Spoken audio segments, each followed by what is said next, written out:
The wind howled like a living thing, tearing through tents and hearts alike. The Israelites stood frozen, trapped between the deep, rising sea and the thunder of Pharaoh's army behind them. Torches flickered in trembling hands. Cries of panic pierced the night. Children clung to their mothers.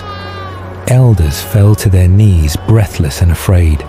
And then he stepped forward. Moses, calm, steady, cloaked in purpose.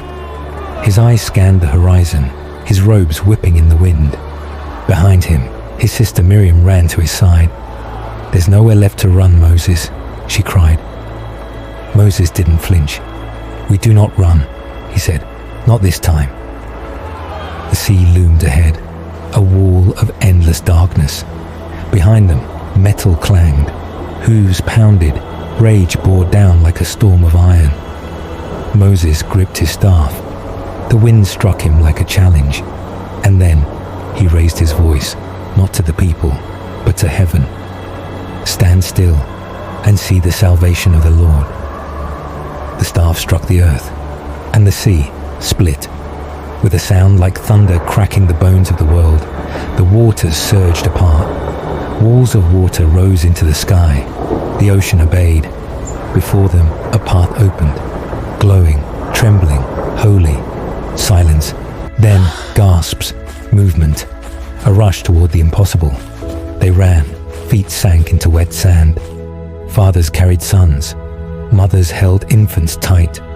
The walls of water shimmered with moonlight. Fish gliding just behind the glassy veil. A child reached out, touched the wall, laughed, and still Moses walked, last among them, always the shepherd, always watching. Behind them, the ground began to shake. At the edge of the miracle, Pharaoh's chariots arrived. The horses reared, wild-eyed, sensing something unnatural. But Pharaoh was deaf to fear. "After them," he roared, "crush them." And so they charged, into the path meant for freedom, but driven by fury. On the far side, the final Israelite stumbled onto dry land. Miriam turned to her brother, breathless. "We're through," she said, "but they're coming." Moses said nothing. He simply raised his staff. Once more, the sea groaned, and then it fell.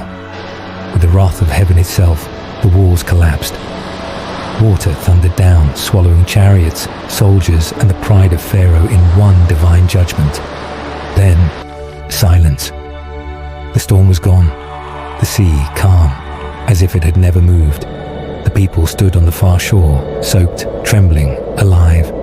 And then, Miriam stepped forward, tambourine in hand, a voice in the wind. "Horse and rider," she sang, "he is thrown into the sea." Others joined her. Laughter, tears, praise. On the hill above them, Moses stood alone, staff in hand, silhouetted against the rising sun.